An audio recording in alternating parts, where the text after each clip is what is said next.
welcome back in on another episode on the Blueprint Lounge. My name is Cassie. I am your host, and this is where we have real, raw, unfiltered conversations. Um, so I told you from the last episode that I'm doing this little mini series about rehumanizing hiring, the truth about talent and test. And if you missed the first episode, The Broken Lens of Hiring, please just go back, watch that, leave your comments, come back, and we're going to talk and jump in on some more things that I discovered when I was doing some assessments recently. And I was doing it for the purpose of research because, like I said, I was going on this tangent about the hiring process and how it's evolved, what needs to evolve, or how I feel like it needs to evolve. That's just my own personal opinion. However, let's jump in here with episode 2, which is when good people fail bad tests. So we all know, and this stems from just countless of research from school age all the way up, that some people do not do so well when it comes to, test taking. And I'm gonna be honest, I don't always do well with testing, and I don't know why, but my brain automatically goes into this anxiety mode, and it's like, sometimes I feel like if I study for it, then I can't study too close to the date because then I'm gonna fail, and then so high anxiety across the board. I have learned that about myself, so I also learned how to counteract those high anxiety moments, and sometimes it works for the best. So you always got to do what's best for you. But I want to come in to talk about the false negatives of assessments in the culture behind that, because I can tell you real life scenarios where me doing the hiring, where companies that I've worked for, they utilize assessments, right? But the way that they utilize it is like most typical companies, where if someone does not score well in certain areas, then they automatically, dismiss that individual. Whereas with me, I typically look for, I definitely hone in on any kind of personality traits. And I also try to get a feel for, like, if I did a phone interview, try to get a feel for their personality through there too. But, sometimes it is hard to judge. But if personality wise on the assessment, they've done pretty well, but they lacked in other areas, then what I will do is still call that individual in. I use an assessment as a tool to guide me through the hiring process, because I know, just studying about humans and how particular people, how people do, and you also have it to where people will cheat on these assessments just as well as people. Like, I feel like a lot of these assessments had started really being utilized because people had learned how to doctor up their resumes, and really come across very well on paper, right? So I believe, a lot of companies jumped in on the wave of really utilizing assessments as a way to say, okay, yeah, rule out, yeah, everything they put on that resume isn't actual factual in a sense. So, seeing this assessment tells me a different story, right? But for me, like I said, I typically use it as a gauge. I use it as a tool. I still go about, and I do put in that work that a lot of us don't always enjoy doing, which is calling someone in to an in-person interview and going through that process. Sometimes it can become exhausting, right? For me, I feel that pressure, but I also know that for me, I want to make sure that I am specifically picking, or hopefully picking, the right candidate for that job. And I'm not just going to disqualify someone because they scored low in certain areas.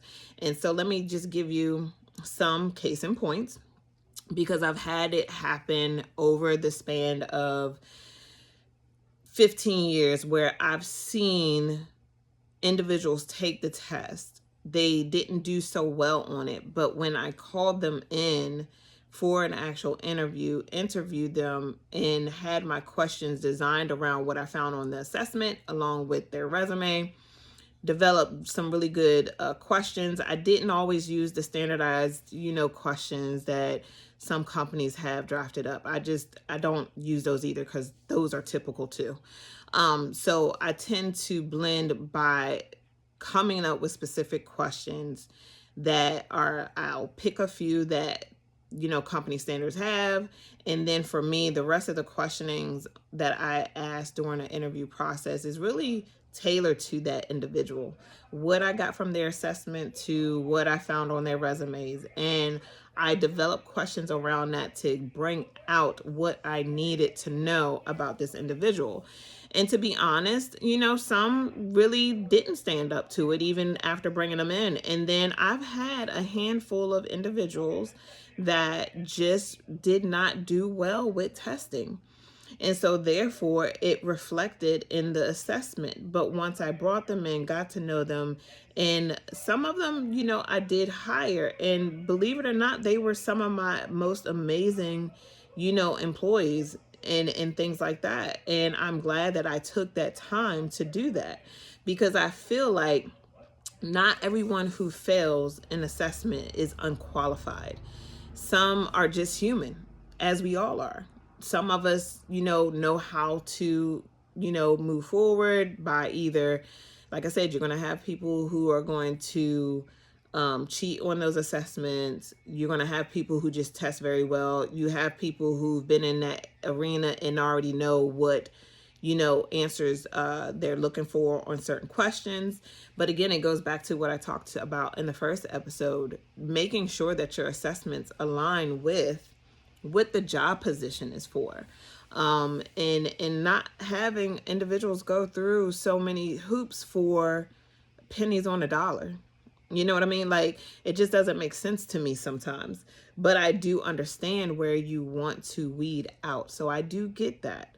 Again, I'm not sitting here saying that assessments just don't need to be. I'm really saying that you need to take your time as a company or as an HR professional and really see if you're going to utilize an assessment, really utilize it as a tool. And what is a tool? A tool is to assist you in either making or designing something, right? So it's the same concept. You got to utilize it as a tool to really see if this individual just doesn't do well with testing, right? And how they really maneuver in real life situations given the nature of the job description itself. Because I could see how you can honestly say, like, if they don't do well with testing, then they're not going to do well under pressure. And that's not true either. It's different correlations when it comes to, anxiety and what people may have anxiety about. So you got to be mindful of that too. And that's a whole nother story. But, I've had those, situations where people just did not do very well on the assessment. However, when they came in, they actually did very well. And even upon hiring, they amazed me in what they could do.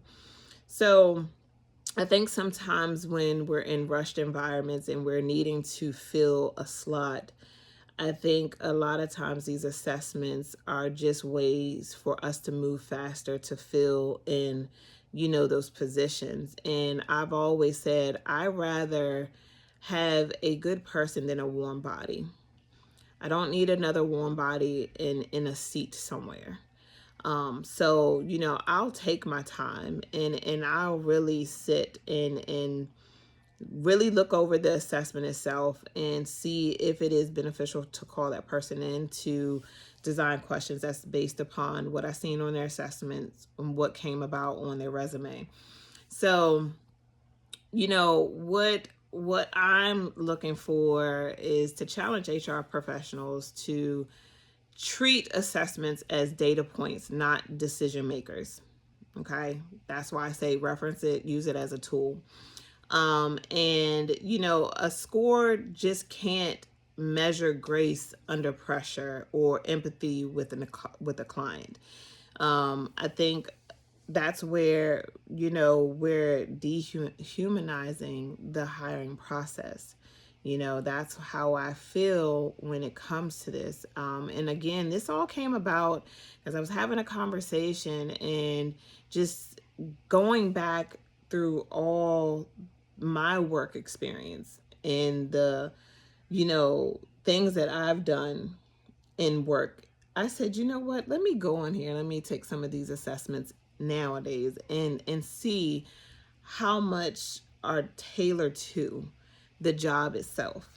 And to be honest, what I found, again, like I said in my last video, about 60 to 70% of the questions on there don't correlate with the job title itself. So, I just challenge, HR professionals, companies, whomever you are, if you're going to use an assessment, use it as a tool. Do not make it your deciding factor on whether or not you move forward with someone. Again, I typically look for personality traits. And if their personality traits are kind of sucky, then yeah, I don't always move forward with them.